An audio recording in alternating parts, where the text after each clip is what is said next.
नमस्कार दोस्तों, मैं आर के मीणा फिर एक इम्पोर्टेंट सेशन के साथ आप सभी का स्वागत करता हूं, अभिनंदन करता हूं और आशा और उम्मीद करता हूं कि सब अच्छे होंगे, मस्त होंगे और बिंदास तरीके से पढ़ रहे होंगे। साथियों, आज अपनी कई दिनों से अपनी हिंदी की क्लास प्रारंभ होने जा रही है। जो आने वाली जूनियर अकाउंटेंट की एग्ज़ाम है, एग्रीकल्चर सुपरवाइज़र की एग्ज़ाम है, BSTC एग्ज़ाम है, सीटेट की एग्ज़ाम है, इन सभी परीक्षाओं के लिए कारगर सेशन साबित होने वाला है। तो फटाफट से एक बार सभी जुड़ जाएंगे, सेशन को लाइक कर देंगे, शेयर कर देंगे, जिससे वीडियो का नोटिफिकेशन सभी को मिल सके। अब अपना सेशन प्रारंभ करते हैं साथियों। कि दर्द सबके एक है मगर हौसले सबके अलग अलग हैं। कोई हताश होके बिखर गया तो कोई संघर्ष करके निखर गया साथियों, कोई संघर्ष करके निखर गया। अगर मित्रों आप में प्रतिभा है, हौसला है, तो आपको दुनिया की कोई ताकत रोक नहीं सकती सफल होने से। क्योंकि जो बार बार प्रयास करते हैं वो एक न एक दिन अपनी सफलता के नज़दीक पहुंच ही जाते हैं। तो आपको बिल्कुल प्रयास करते रहना है, क्योंकि निरंतर अभ्यास और प्रयास ही सफलता की सबसे बड़ी कुंजी है। अब आपके जहन में क्वेश्चन आ रहा है कि गुरुजी संज्ञा होती क्या है, किसे कहते हैं, कितने प्रकार की होती है, हिंदी में क्यों आई, कौन कौन सी होती है। इन सभी पहलुओं पे हम परिचर्चा करने वाले हैं नौजवान साथियों। तो सबसे पहले हम देखने वाले हैं संज्ञा होती क्या है, संज्ञा कहते किसे हैं। बिल्कुल बारीकी से अध्ययन करेंगे, गहराई से करेंगे। आपको बिल्कुल साथियों रटन वाली विधि से मुक्ति दिलाने वाला हूँ।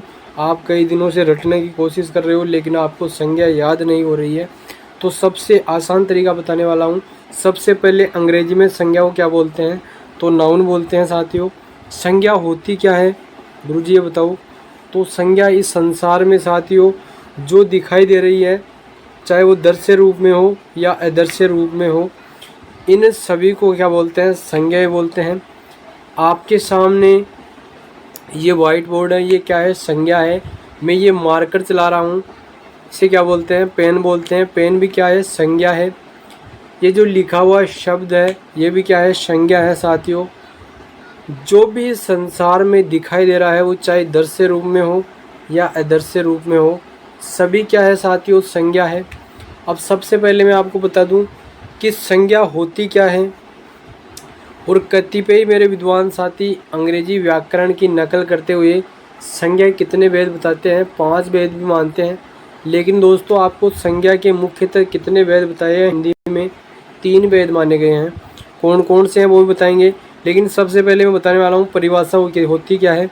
तो परिभाषा क्या होती है नौजवान साथियों, किसी प्राणी, वस्तु, स्थान, भाव, अवस्था, गुण या दशा के नाम को ही संज्ञा कहते हैं।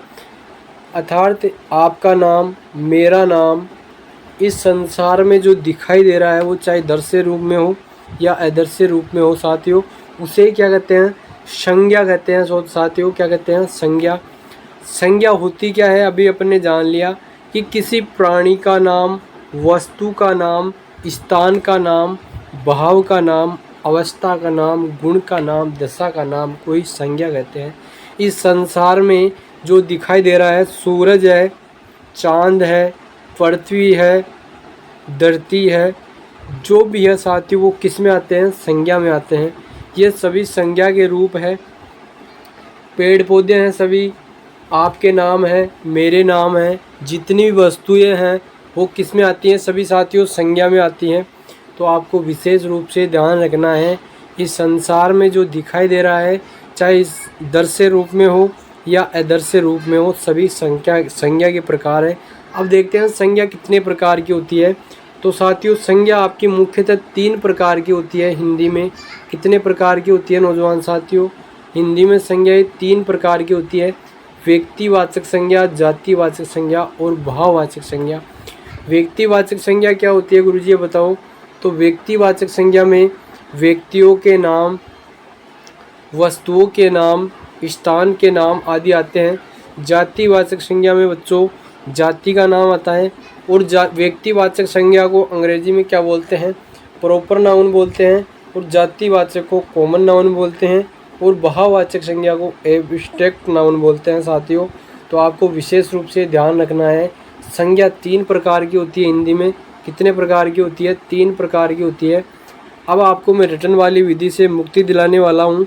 सबसे पहले हम देखेंगे नौजवान साथियों, आपको थ्योरी आएगी ना, तो थ्योरी आएगी तो क्वेश्चनों का निचोड़ आप ऑटोमेटिक निकालोगे। तो सबसे पहले आपको थ्योरी आना अति आवश्यक है। मैं आपको पहले आपको क्या करवाऊँगा साथियों, क्लास करवाऊँगा और फिर आपको इसकी PDF भी प्रोवाइड कराऊँगा मेरे टेलीग्राम ग्रुप में और व्हाट्सएप ग्रुप भी अपना, दोनों पे आपको PDF मिलेगी बिल्कुल निःशुल्क रूप में। व्यक्तिवाचक संज्ञा क्या होती है, आपके जहन में क्वेश्चन आ रहा है। तो व्यक्तिवाचक संज्ञा क्या होती है, अभी मैंने आया था आपको, अंग्रेजी में इसको प्रॉपर नाउन बोलते हैं। क्या बोलते हैं साथियों, प्रॉपर नाउन। व्यक्तिवाचक संज्ञा व्यक्ति विशेष, वस्तु विशेष अथवा स्थान विशेष के नाम को ही व्यक्तिवाचक संज्ञा कहते हैं। क्या कहते हैं, व्यक्ति विशेष, वस्तु विशेष अथवा स्थान विशेष के नाम को ही व्यक्तिवाचक संज्ञा कहते हैं।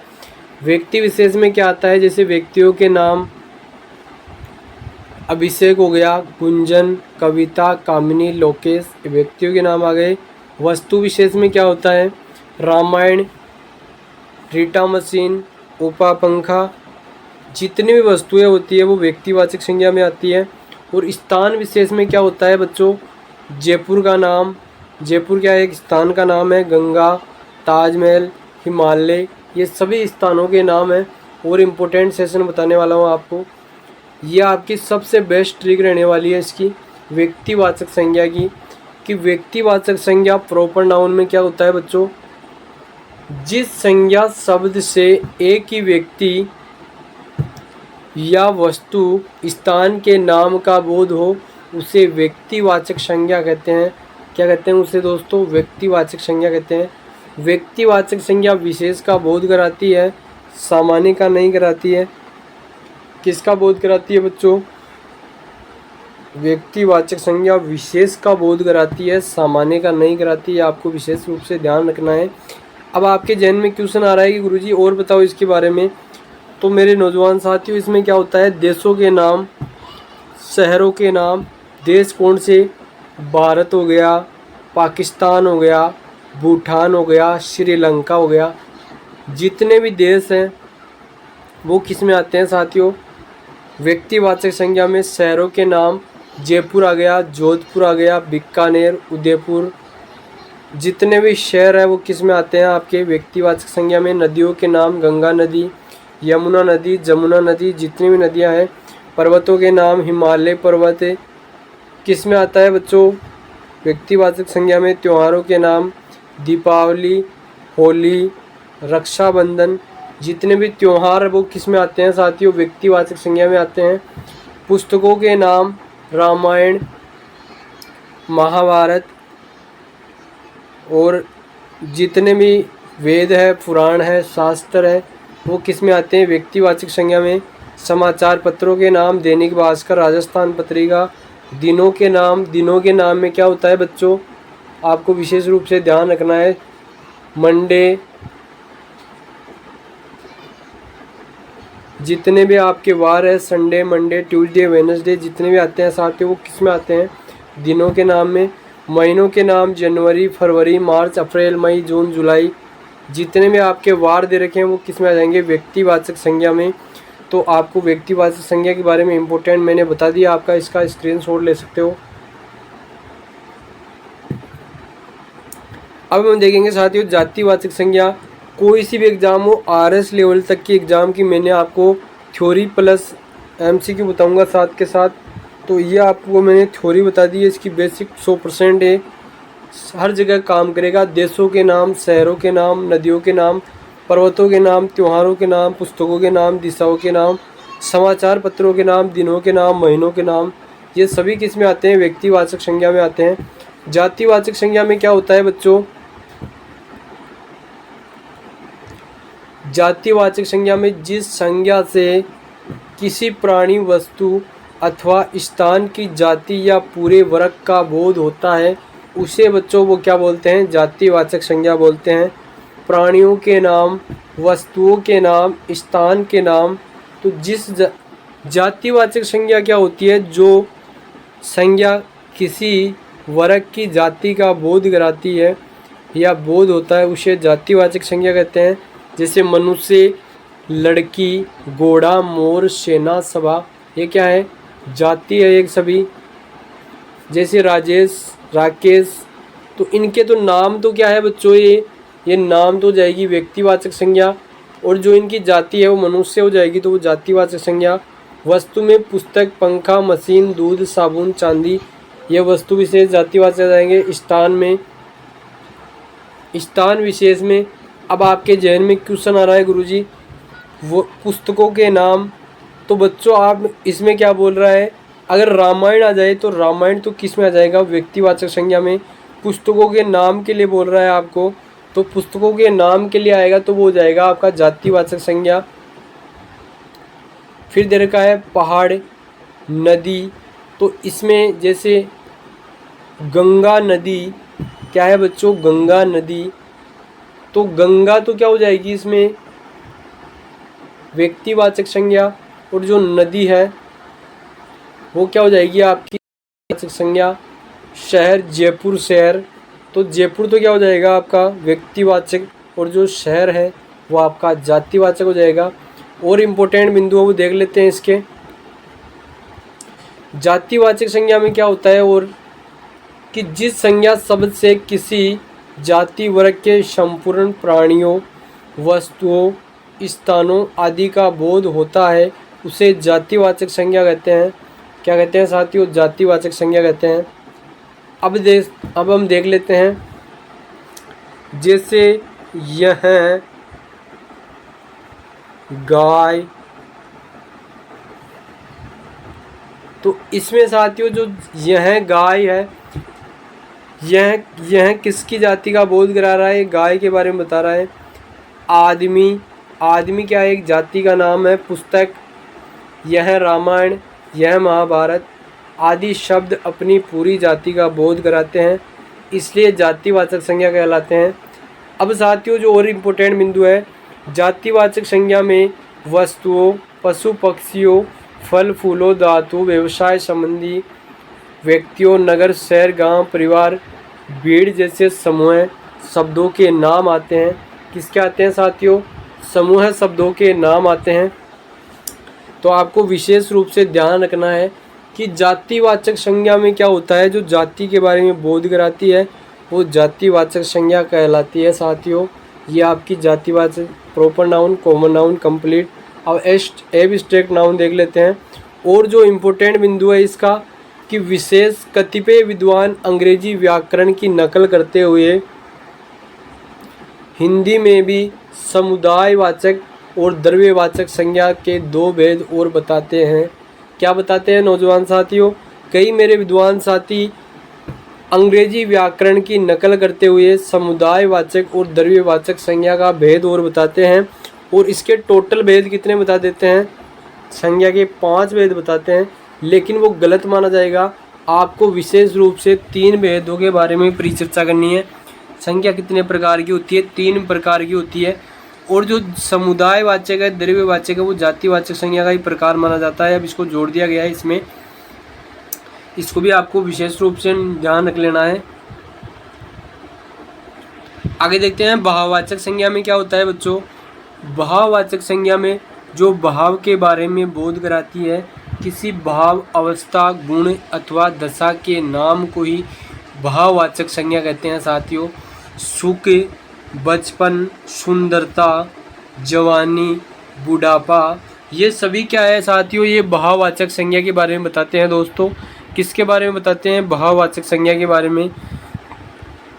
और देख लेते हैं इम्पोर्टेंट बिंदु है जो भाववाचक संज्ञा में क्या होता है, जिस संज्ञा शब्द से प्राणियों या वस्तुओं के गुण, धर्म, दशा, कार्य, मनोभाव आदि का बोध हो उसे भाववाचक संज्ञा कहते हैं साथियों।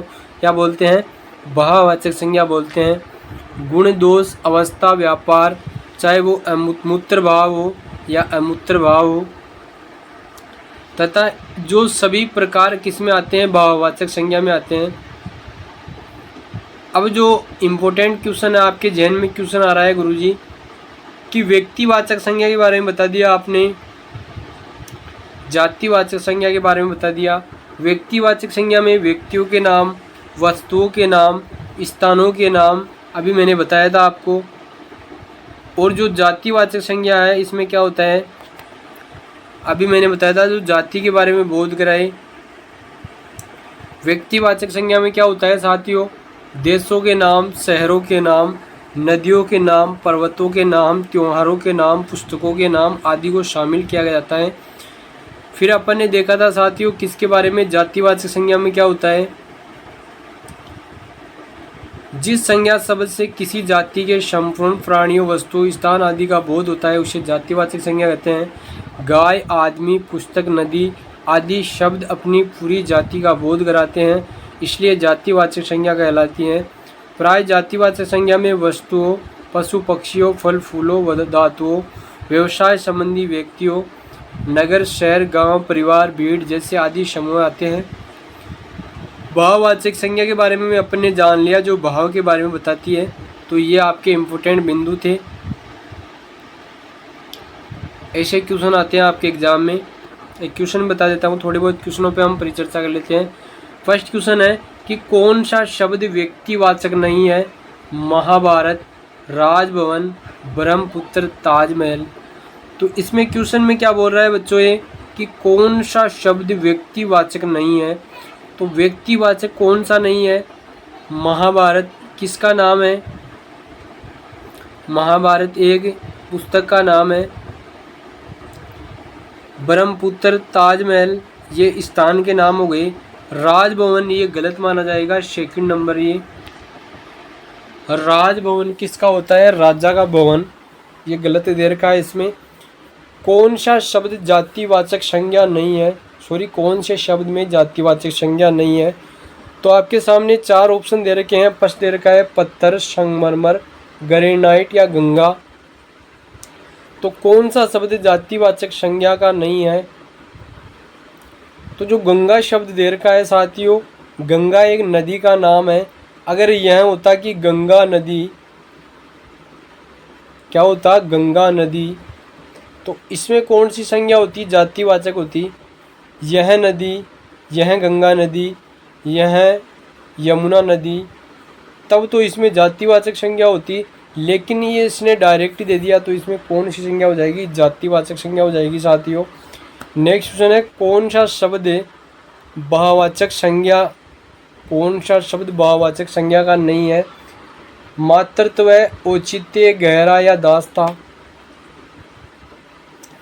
कौन सा शब्द भाववाचक संज्ञा का नहीं है, मातृत्व, औचित्य,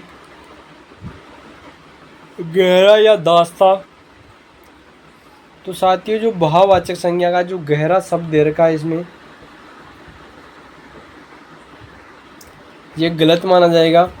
मातृत्व, औचित्य, दास्ता बिल्कुल इम्पोर्टेंट सही दे रखे हैं। भाववाचक संज्ञा कौन सी है ये बताओ। तो भाववाचक संज्ञा कौन सी मानी जाएगी, शुभ, संकोची, शरीफ, परेशानी। तो भाववाचक संज्ञा कौन सी हो जाएगी इनमें से, परेशानी, जवानी, बुढ़ापा, दया, भाव, अभी मैंने बताया था आपको। तो इसका सही आंसर हो जाएगा 4 नंबर, करेक्ट आंसर माना जाएगा इसका।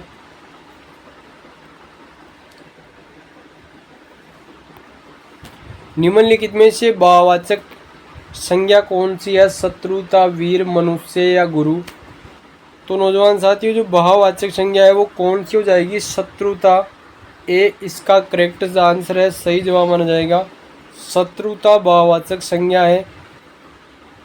मनुष्य साथियों जातिवाचक संज्ञा है। वीर और गुरु, ये भी क्या हो जाएगा, गुरु एक जाति का नाम है। वीर क्या हो जाएगा, एक शूरवीर, ये भी जाति का नाम दे रखा है इसमें। तो इसका करेक्ट आंसर क्या हो जाएगा साथियों, वीर एक नाम भी हो सकता है।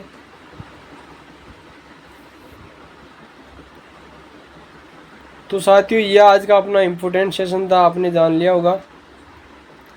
तो आपको तैयारी को जारी रखना है, तैयारी को मिस नहीं करना है कि क्या समेटेगा हमें वक्त का गहरा दरिया। हम किनारों से उबरने का हुनर जानते हैं, खींची हैं जो सीधे हाथों ने टेढ़ी लकीरें।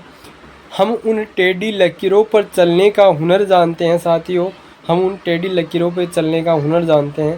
तो साथियों आज का सेशन यहीं विराम देता हूं दोस्तों, और आशा और उम्मीद करता हूं कि आपको आज का सेशन अच्छा लगा होगा। जय हिंद दोस्तों।